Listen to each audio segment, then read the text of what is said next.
Salat sudah 2 rakaat, kemudian siap untuk menunaikan salat subuh. Saya akan berhenti di sini. Ini akhir bahasan kita. Baik. Sekarang kita masuk bagian sifat salat subuh yang pertama. Setelah kita mendengarkan adzan, kita jawab, paham maknanya. Setelah itu kita juga coba merenungkan, menjawab, kemudian berdoa, ya. Lalu kita siap-siap menunaikan salat sunnah, ditunaikan di rumah kalau sekiranya dekat dengan masjid. Maka yang terakhir, sebelum kita memulai salatnya, Nabi SAW, ya, itu sebelum salat selalu berusaha merapikan saf dulu. Ya, pelan-pelan berusaha merapikan saf. Jazakallahu khair. Ya, kalau Nabi merapikan salat, artinya posisi Nabi sebagai apa? Pelan-pelan. Ada 2 yang harus Anda pisahkan di sini. Ada 2 yang harus Anda pisahkan. Jelas di zaman Nabi yang jadi imam siapa? Nabi, karena memang Nabinya masih ada. Ya. Artinya apa? Sunnah yang pertama, jika Anda, terutama para ayah, ya, dalam kaitan salat fardu, terutama subuh yang sedang kita bahas, ya, mendapat kepercayaan amanah sebagai seorang imam, maka yang pertama sunnahnya tidak langsung memulai sholat, tapi memastikan kerapian barisan dulu. Di sunnah yang pertama, pelan-pelan. Saya akan, insya Allah akan sedetil mungkin berusaha, ya. Sebelum sholatnya, rapikan dulu saf. Pertama, tugas imam. Tapi Anda mesti bedakan, karena di sini ada 2 hadis. 2 hadis. Ya, seperti kita lihat, hadis yang pertama, perhatikan kalimatnya. Aqimu sufufakum wa tarasaw. Ya. Fa inni arakum min wara'i dhahri. Ya. Ini yang menunjukkan makna imam. Aqimu sufufakum, tegakkan saf kalian. Nanti saya praktekkan. Ya. Tegakkan saf kalian. Tegakkan, jadi barisannya, salatnya mesti tegak, lurus berdiri. Ya. Watarasaw, dan rapatkan satu dengan yang lainnya. Nanti hadis di bawahnya menunjukkan, ya. Jadi ketika Nabi mengatakan kalimat selanjutnya, jadi ini kalau dipecah 2 kalimat, ini isyarat kepada kita kalau akan sholat, bukan hanya imam tapi makmum harus sudah mengerti, ya, makmum harus sudah mengerti kalau akan sholat ada 2 perintah dari Nabi. 1, jangan dulu dimulai sebelum safnya tegak, lurus, rapi, saling rapat satu dengan yang lainnya. Nanti kita tunjukkan bagaimana caranya di hadis selanjutnya. Ya. Jadi kalimat pertama yang ini di pertengahan, ini menunjukkan pada kita, sekalipun tidak menjadi imam dan imam belum memberikan isyarat itu, bila makmum menemukan di sampingnya atau keadaannya belum tegak dan belum rapat, maka usahakan ingatkan untuk dirapatkan. Jelas sampai sini? Baik. Kalimat keduanya, fa inni arakum min wara'i dhahri, menunjukkan sikap imam, karena saya melihat kalian di belakang punggung saya. Di keistimewaan Rasulullah SAW, di antara mukjizatnya, sekalipun pandangan beliau melihat ke depan, tapi diberikan oleh Allah penglihatan untuk menyaksikan yang di belakang. Jelas sampai sini? Itu di antara mukjizat Rasulullah SAW. Nah, ini kalimat kedua mengisyaratkan pada para imam, ya. Jangan sampai sebesar-besarnya Anda memulai sholat kecuali sudah memberikan isyarat dulu pada makmum. Ada tugas imam, yang kedua tugas makmum. Singkatnya, imam berikan isyarat sebelum sholat. Kalau imam lupa memberikan atau sudah diberikan ada makmum yang belum ingat, maka tugas makmum yang di sampingnya untuk bisa memberikan arahan dengan sikap yang bijak. Jelas? Sekarang mari kita lihat sunnahnya, bagaimana cara meluruskan saf dan barisan itu. Abu Daud nomor hadis 666. Saya bacakan hadisnya, lalu saya tutup slide yang ini, lantas saya bukakan slide baru yang menunjukkan gambar untuk memudahkan. Baik. Lihat sini, pelan-pelan. Aqimu as-sufuf. Aqimu as-sufuf. Kalimat qiyam dalam bahasa Arab, kalimat qiyam itu berarti badan yang tegak berdiri. Saya ulang, badan tegak berdiri. yang penuh dengan keseimbangan. Jadi badannya tegak, kakinya seimbang. Dalam bahasa Arab kata qiyam ini kalau menunjukkan keseimbangan artinya, maaf, posisi kakinya tidak rapat begini. Karena saat rapat pasti tidak seimbang. Ya mudah, colek sedikit sudah goyang. Ya? Baik. Ataupun terlalu lebar begini. Ini tidak seimbang. Ya. Keseimbangan dalam kalimat qiyam, kata aqimu, itu paling mudah dipahami adalah posisi kaki yang sejajar dengan bahu atau pinggul ke bawah. Di pelan-pelan. Pertama, aqimu as-sufuf. Tegakkan saf kalian, tegakkan. Jadi ketika akan sholat, Nabi meminta untuk berdiri tegak. Ya. Jadi pertama, hati-hati. Orang yang mampu berdiri tapi memilih duduk, maka sholatnya dipandang tidak sah. Dalam sholat fardu, bukan sholat sunnah. Dalam sholat fardu, ada orang dalam sholat fardunya bisa duduk lantas dia memilih berdiri, maka sholatnya dipandang tidak sah. Jadi sepakat ulama di sini. Hadis Al-Bukhari nomor hadis 1117 untuk menegaskan yang ini. Al-Bukhari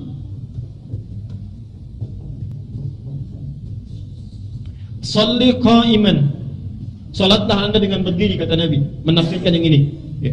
Jadi kalau Anda bisa berdiri memilih duduk, nyalahi perintah Nabi, batal salatnya, harus diulang.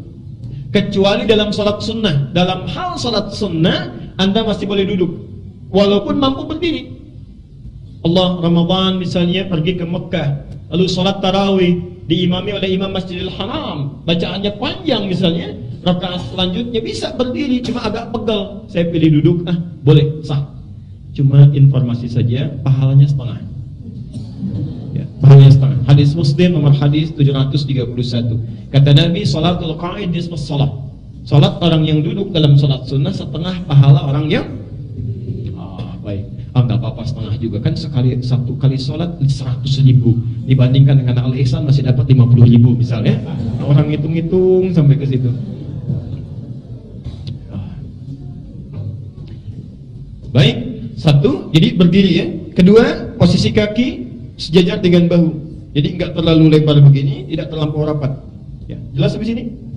Itu aqimu. Teruskan. Wahadu bainal manakib. Wahadu bainal manakib. Tegaknya Anda, terbukanya kaki ke dalam salat berjamaah itu mesti dipastikan tanda yang paling jelas terlihat, kata Nabi, hadu bainal manakib, bahunya akan saling sejajar. Pelan-pelan. Jadi kalau kaki Anda benar terbukanya dan menempelnya pada yang lain, tanda berdiri yang tepat, kata Nabi, itu bahunya akan sejajar dengan yang lainnya. Ya. Bagaimana mengetahui bahunya akan sejajar? Wasyuddul khalal. Ya, saya tutup dulu. Saya buka yang lain. Bismillah. Baik. Alhamdulillah. Ya, sekarang perhatikan. Ini. Lihat sini pelan-pelan.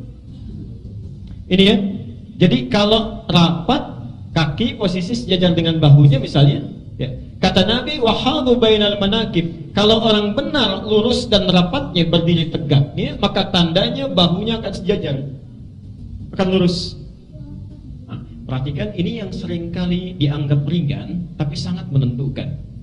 Bahu yang lurus ini tidak mungkin akan terjadi kecuali kalau Anda saat berdiri yang dirapatkan itu adalah bagian tumitnya, kaki bagian belakang, bukan jemari bagian depan. Ya, saya ulang ya, bukan jemari bagian depan. Ingat sunnah Nabinya, ingat rumus hadisnya. Kata hadisnya, kalau Anda luruskan, tegakkan, luruskan, rapatkan, itu tanda yang paling benar merapatkannya, bahunya sejajar. Jadi kalau ada orang salat misalnya, bahunya tidak sejajar, itu berarti rapatnya belum benar. Masya Allah. Nah, cara yang paling memudahkan supaya bahunya ini lurus rapat, maka yang lurus itu kaki bagian belakang tumitnya, bukan kaki bagian depan. Jadi kalau di Al-Ihsan dipasang misalnya garis begini, itu maaf, garisnya bukan untuk kaki bagian depan, bagian belakang. Ya. Nah kalau Anda rapatkan yang bagian depannya, jemarinya, lihat ukuran kaki kan macam-macam tuh, 36, 40, 38. Anda luruskan yang ini misalnya, ini pasti otomatis berpengaruh pada bahu, pasti bengkok. Tidak percaya silakan. Ya. Anda luruskan yang depan, belakangnya akan bengkok. Tapi kalau yang belakang diluruskan, posisi bahu ada di belakang, pasti lurus. Ya. Dan enak kelihatannya dari samping, dari belakang itu nyaman kelihatannya. Jelas sampai sini? Dan Nabi Masya Allah, ini sunnahnya. Ini para imam kadang-kadang suka canggung. Boleh. Sunnah Nabi bahkan beliau pernah membawa pedang. Itu membuat garis begini. Diluruskan. Tapi jangan salah membaca sunnah. Nabi bawa pedang. Besok saya keluar. Bang sudah nyamping di sini. Rapatkan saf, golok dicabut, gini, gitu ya. Itu keterlaluan itu ya. Maksudnya kalau belum ada garisnya, ada tadabur, tafakkur alam, pergi ke satu tempat mau sholat, garis gak ada. Itu maksudnya cari tongkat, cari kayu, garis begini supaya lurus. Itu poinnya. Itu membaca hadis dengan makna. Ya. Tapi kalau sudah ada garisnya, nah ini sunnahnya. Nabi jalan samping. Kami saat di Tripoli melihat para imam, Masya Allah, itu masyarakat ini tuh luar biasa. Didatang, kadang tidak canggung ke sana dilihat. Kalau belum sejajar bahunya dirapatkan. Memang sunnahnya begitu. Ya. Dan Anda kalau tidak percaya silahkan, nanti akan ada suasana yang enak ke dalam hatinya. Ya. Karena kata nabinya wasyuddul halal. Kalimat ketiga syuddul halal. Saya teruskan dulu. Supaya paling gampang begini. Mohon izin 2-3 orang ke depan, cepat saja. Kalau bisa yang anak-anak.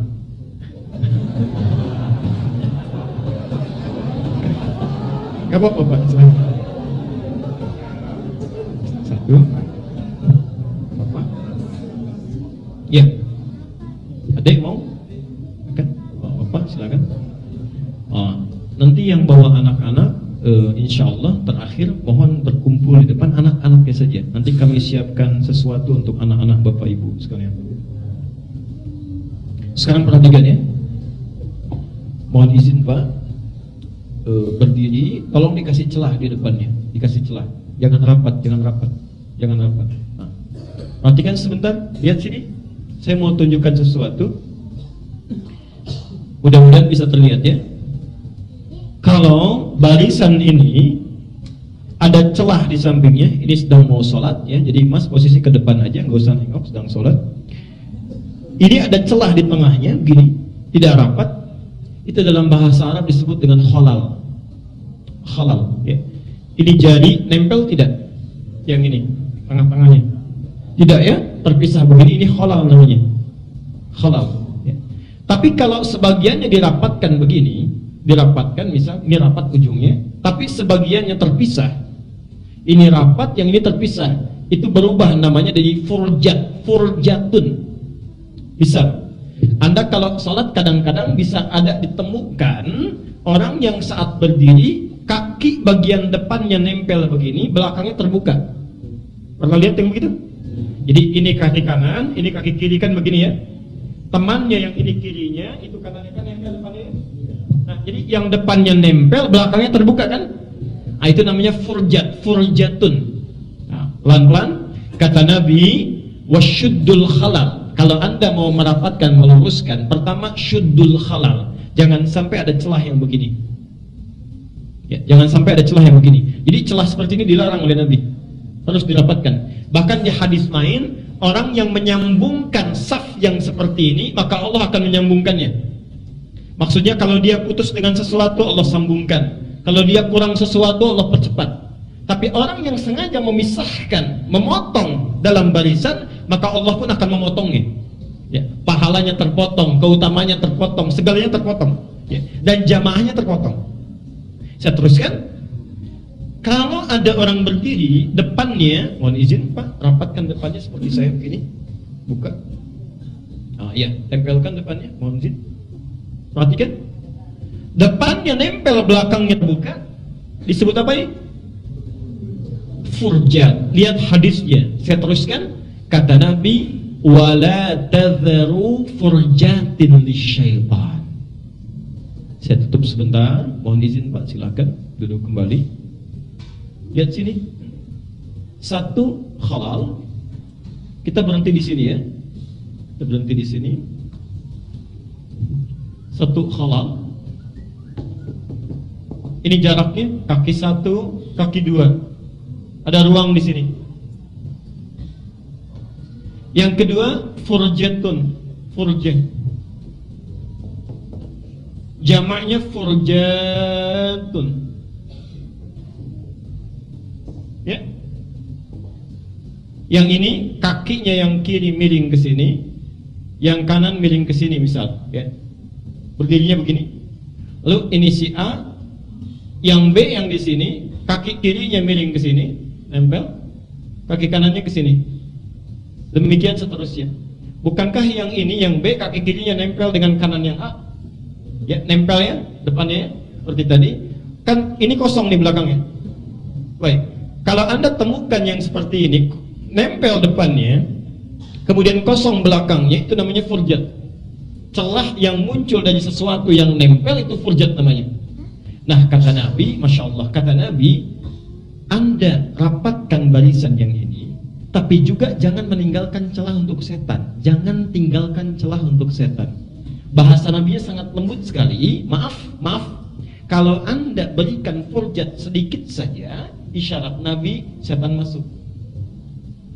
Jadi ada setan khusus yang masuk ke sela-sela orang yang sholat untuk menggoda. Ya. Al-Bukhari nomor hadis 618. Kata Nabi, hati-hati ya. Saat orang sudah akan menunaikan sholat, maka datang setan ke celah-celahnya mengatakan, uzkur kadza, ingat ini, ingat itu ya. Jadi Anda jangan sampai heran ketika takbir Allahu Akbar, tiba-tiba yang gak mau diingat itu bisa ingat.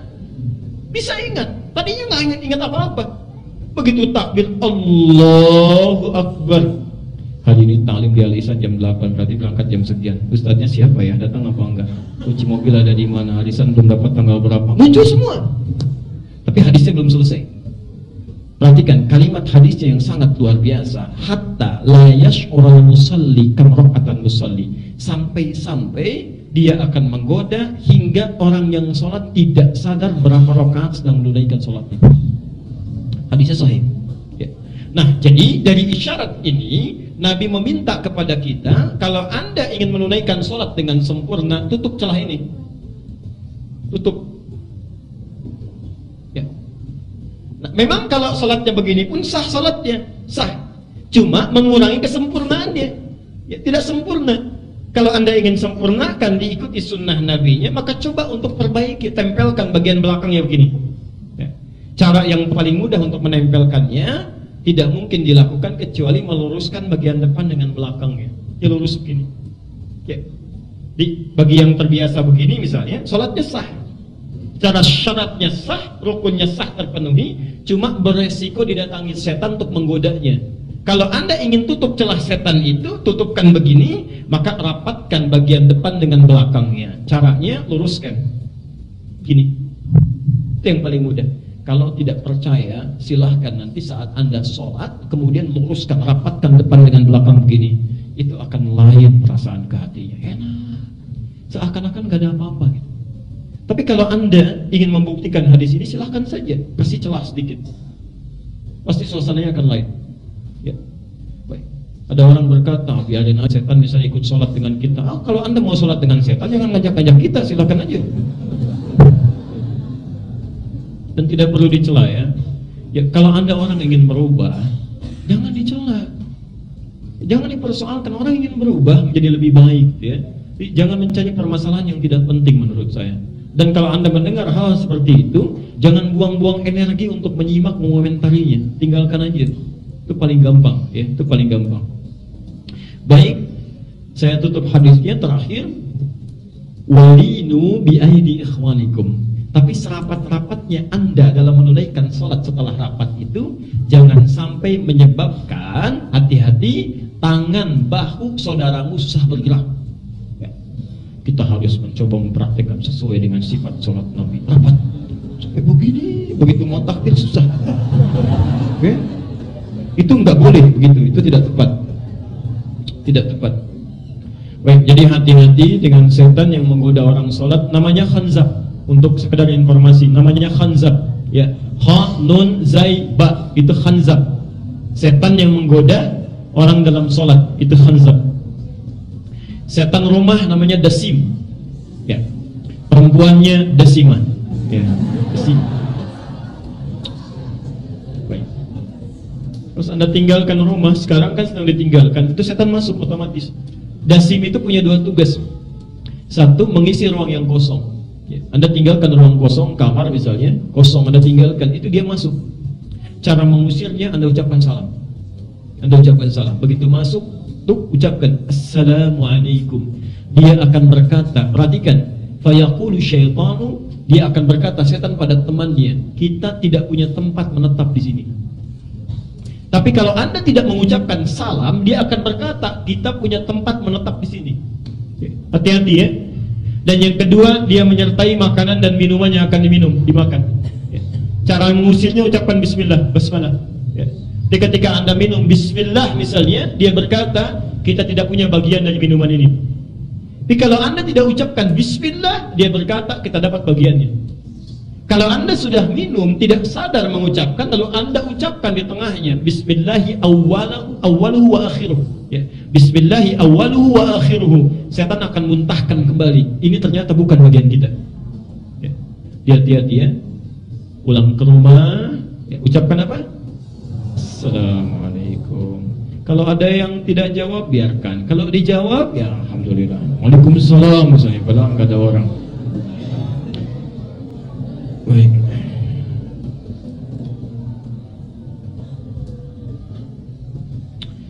Baik. Kita teruskan dulu, cukupkan dulu untuk materinya di sini. Saya coba jawab dulu, ada beberapa pertanyaan. Kita berhenti di jam 10 ya, insyaallah.